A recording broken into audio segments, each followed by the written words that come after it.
ফিরে এলাম বিরতির পর। এবার চোখ রাখবো মোহনপুরের দিকে। বজরুংনগর এলাকা থেকে একটি চোরের গ্যাংকে, অভিযুক্ত একটি চোরের গ্যাংকে পাকড়াও করলো পুলিশ, এমনটাই জানা যাচ্ছে।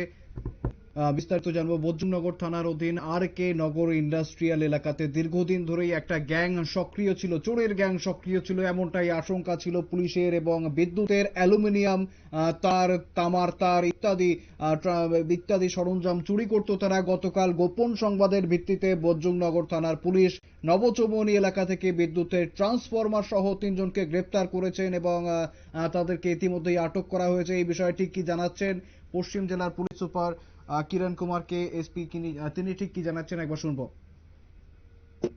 से एक गैंग ऑपरेट कर रहा है इधर इंडस्ट्रियल एरिया में, भुजनगर इंडस्ट्रियल एरिया में। ये लोग क्या करते हैं, जो भी मिलता है छोटा मोटा जो कॉपर वायर्स होता है, उसके बाद ट्रांसफार्मर का जो इनर कॉपर कॉइल होता है, ये सब चोरी कर देते हैं। तो हम लोगों ने इसका पूरा इंटेलिजेंस लगा के अंडर द लीडरशिप ऑफ ओसी भुजनगर कल 3 लोगों को अरेस्ट किया है। एक शंकर देवर्मा है 45 और एक मनीष देवर्मा 30 ईयर्स और एक रविंद्र देवर्मा 23 ईयर्स। तो इन लोगों ने नवाचौमनी एरिया से पकड़ा है। इनके पास से कॉपर कॉइल 2 kgs, ट्रांसफार्मर का पार्ट जो है और एल्यूमिनियम फॉइल्स। একেবারে শুনলেন ঠিক কি জানাচ্ছিলেন এসপি। এবং আমাদের সঙ্গে সরাসরি টেলিফোন লাইনে জুড়ে গিয়েছেন আমাদের প্রতিনিধি ধীমান বাবু। ধীমান, ঠিক কি জানা যাচ্ছে?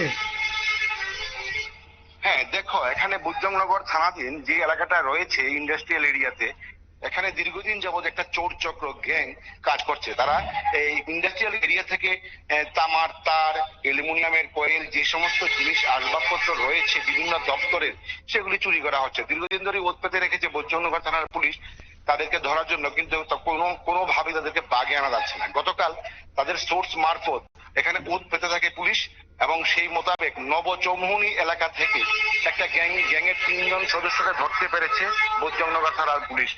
এই 3 জনের বয়স গজেন্দ্র দেববর্মা, সমীরণ দেববর্মা এবং মনীষ দেববর্মা, এদেরকে ধরেছে পুলিশ। এবং তাদের কাছ থেকে একটা গোটা ট্রান্সফরমার পাওয়া যায়। এই ট্রান্সফরমারের এই যে কালচারটা, এটা কিন্তু আগে ত্রিপুরাতে কখনো দেখা যায়নি। এখন তারা ট্রান্সফরমারের ভিতরে কপারের যে কয়েল গুলো আছে সেগুলা কেটে বের করে বিক্রি করার জন্য তারা এই ট্রান্সফরমার চুরি করেছে গ্রোথ এরিয়া থেকে। পুলিশ জানায়, এসপি নিজে ছিলেন সেই অভিযানে এবং তাদেরকে ধরে নিয়ে আসার পর যারা জানায় যে এখানে এই ট্রান্সফরমারে তাদের সঙ্গে একটা বিরাট বড় চোর চক্র রয়েছে। 3 জনকে ধরতে সমর্থ হয়েছে, বাকিরা এখন অধরা, কিন্তু অতি শীঘ্রই তাদেরকেও ধরবেন। এবং যে চুরি যাওয়া জিনিসগুলি পাওয়া গেছে সেগুলির বাজার মূল্য বর্তমানে 1.5 লক্ষ টাকা। একেবারে ধন্যবাদ। আমাদের সঙ্গে ছিলেন আমাদের টেলিফোন লাইনে আমাদের প্রতিনিধি ধীমান ভৌমিক।